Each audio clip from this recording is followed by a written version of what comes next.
Hello and welcome back to another video from Alan Shawn from the fanpub.com. As always, great to be back, and this is an exciting list of players. I'm really looking forward to getting into this. Yeah, we're having a look at, as you can see, at the this is June the 21st, so We're getting closer now. These are early players, but these are people that we like.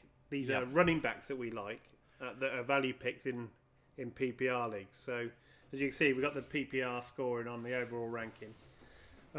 If you want to start on your first player, Shawn. Well, I think I'll start with Ronald Jones sitting at 77 on their list here, which is really good. If we could bring him up on here, Al, if you could be so kind just to bring him up. I mean, I'm a huge fan of this guy coming into the league, and I appreciate he's a rookie. So he's RB30. RB30. I think it's just such good value. I mean, this is a team that's obviously likely to be without their quarterback for the first few weeks of the season, or at least their starting quarterback, so that's probably even more work for him. He can catch, clearly. He's a very, very, very good... There was a small knock on him that some people said he was only getting 2 or 3 catches every game. But I think you have to look at, this is now the NFL, you have to look at him great in space, and you have to look at the kind of team he's going into. He is an excellent, exciting player who can take it to house on any play. So this guy has big play potential, massive chance to shine in PPR from the get-go. I'm very excited to see what he does. I'm going to talk more about him, I'm sure, in future videos as well.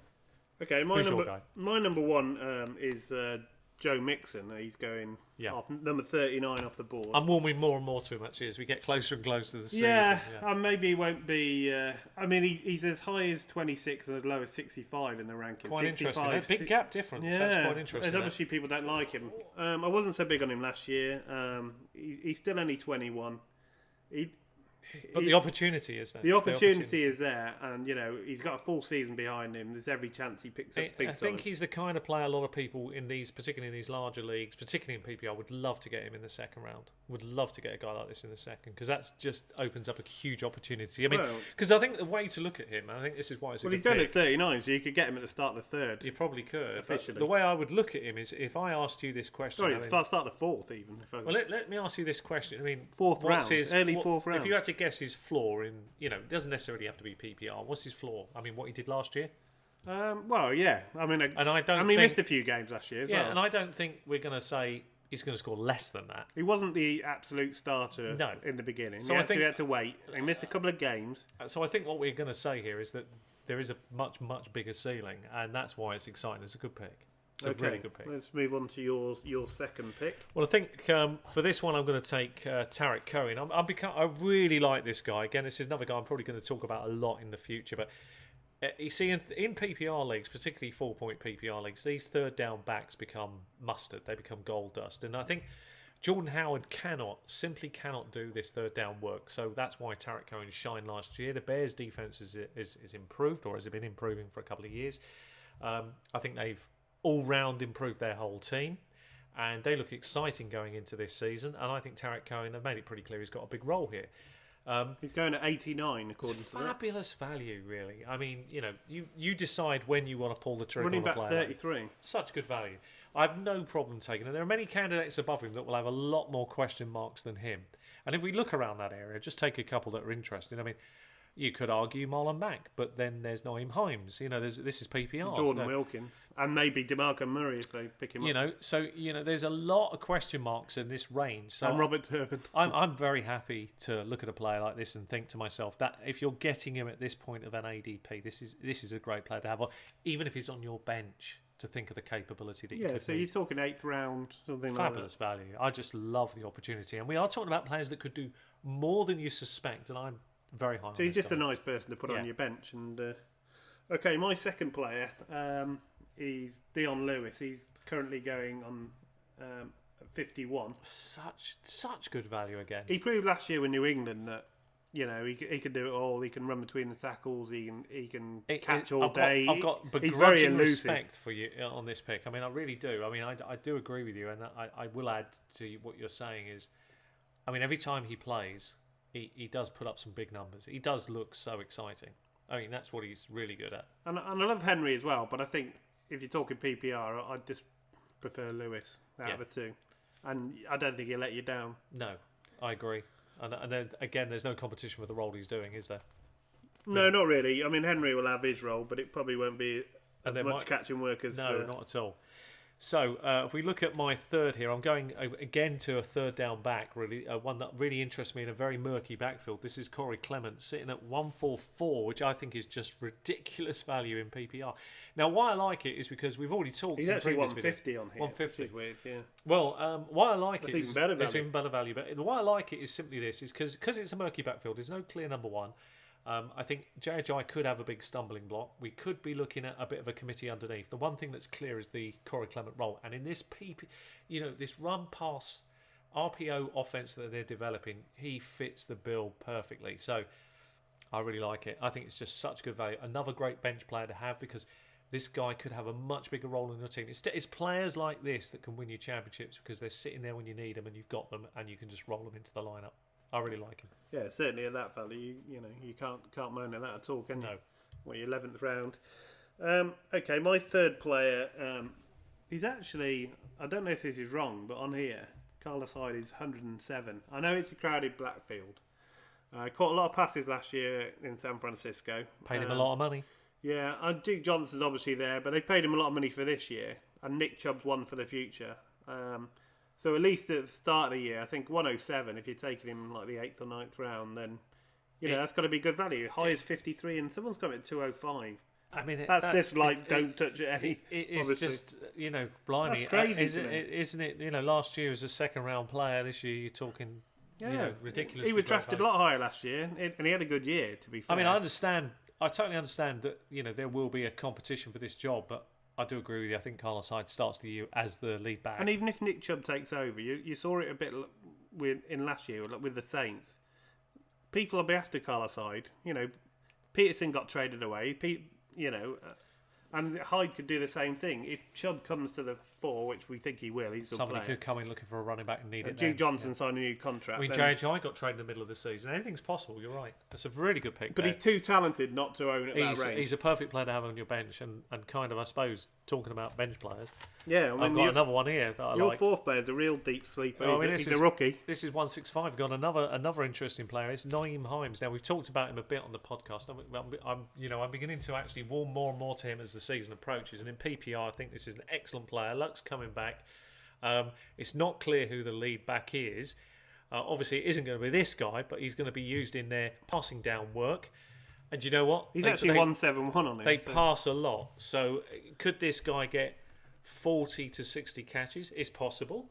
Well, that's pretty good down here, isn't it? I mean, you might be looking for a spark player who comes more and more on as the season develops when Luck shakes off the rust. I think this is excellent value. I'd be very happy with a player like this down here.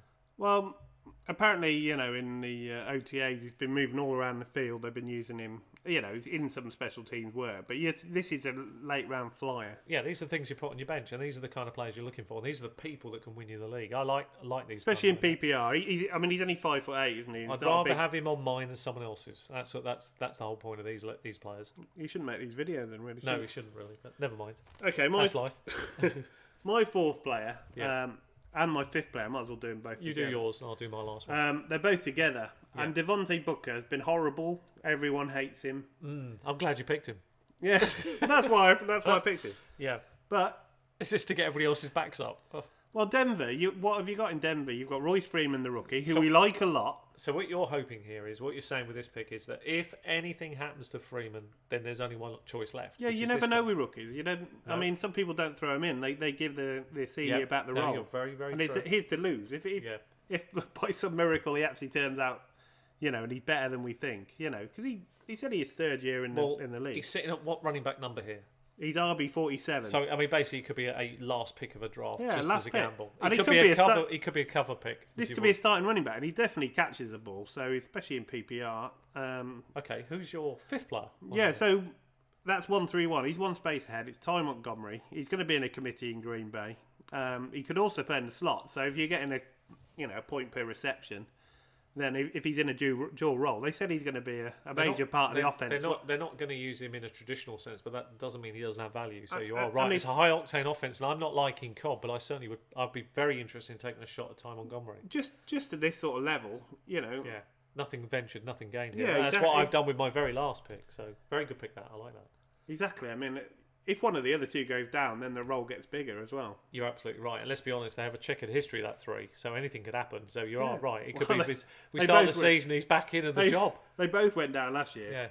And Ty Montgomery went down as well with his ribs. But He is interesting. he's someone they like a lot, and you can't ignore that, whether you like him or not. And Denver have said Booker's going to get a role, like him or not. And No. most people don't like him, No, agreed. including myself, really. But everyone's a value at some point. Yeah, you're right. And there comes a point where you have to play the odds, and that's what you're very good at doing. And this is a good strategy. So if you can't get Royce Freeman, Well, even if you have. but then You can knock up that You role. could knock up that role, but you could also think, well, I haven't got him, but what I'll do, it's my last pick of the draft, just in case anything goes wrong. I've got this guy, and if it works out, I get the player for If nothing. Freeman goes down, I got the player for nothing. they've only got Henderson. And probably, I think that's good strategy, to be honest with you. And that's what I've done with this pick, my final pick. So I've gone for Is Spencer. he exciting? No. No, he's not. Look, the player I'm going to mention is going to be booed, universally booed. But Boo. thank you, Spencer Ware. But 202. Yeah, that is And crazy. I'm sure it might even be Let's see further what he down is the on list the now. updated list, because obviously things have changed since we Is it did. even further down again? It would be interesting if he is, or has he gone up a bit? I can't.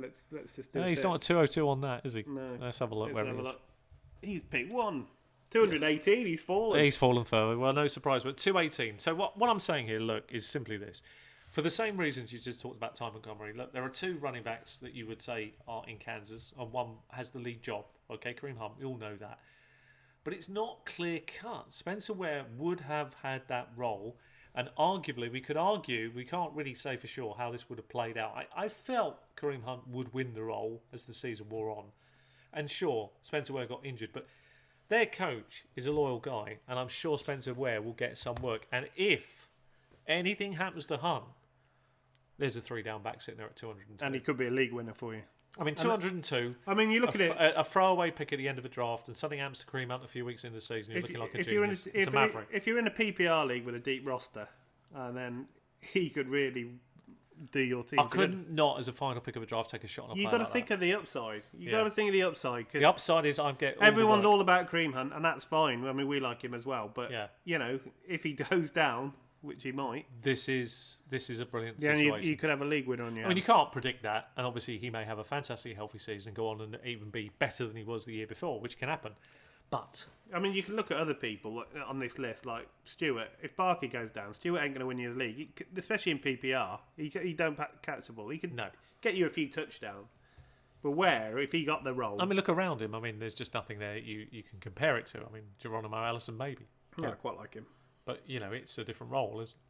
This is a shot for 3-down work. Okay, so we give you 5 each there, so Yeah, brilliant plenty to list. think about. Very Most of interesting. them are deep shots, These aren't players you have to target early. These are players you can wait on and see where they actually fall in your league. You might even be picking them up for free.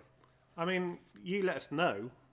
I mean, another one there actually is TJ Yeldon. If anything happens to Fournette, and he did miss a few games last year. Well, you know my thoughts on Fournette. I mean, I suppose he should really be. It's a good bonus one to throw out there because I personally believe, and I'm the only one that thinks maybe this way, but I think his ankle showed issues last year for Fournette, and I think that's been clear in college as much as in the NFL. Now, don't get me wrong, he played the season, he was excellent, and if he was there in a draft, I'd take him in a heartbeat.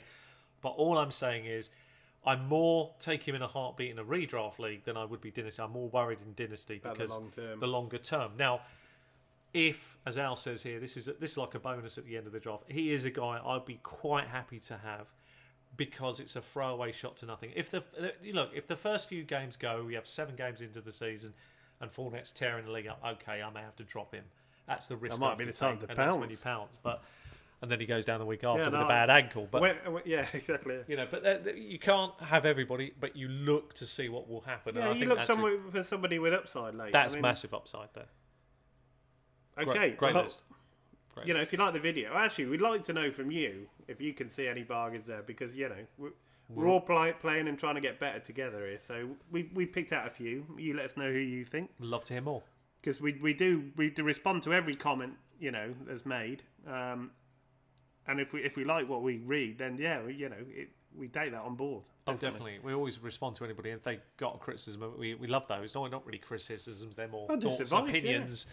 Opinions I mean, are it's good. great. Everybody's opinion is valid. Because sometimes someone's got an idea and you think, actually, that's a really good point. Not everything works. If you look at our top top 12 list to target, there's a lot in there that did lock in, and that's great. But there are also bits that went wrong, so you can't And get that's it the right. same with every podcast. But at least, the good thing is, at least they are real players to target, not just consensus following the list. We went for a very honest approach to it, and I like that. Yeah, so we'd love to hear your comments.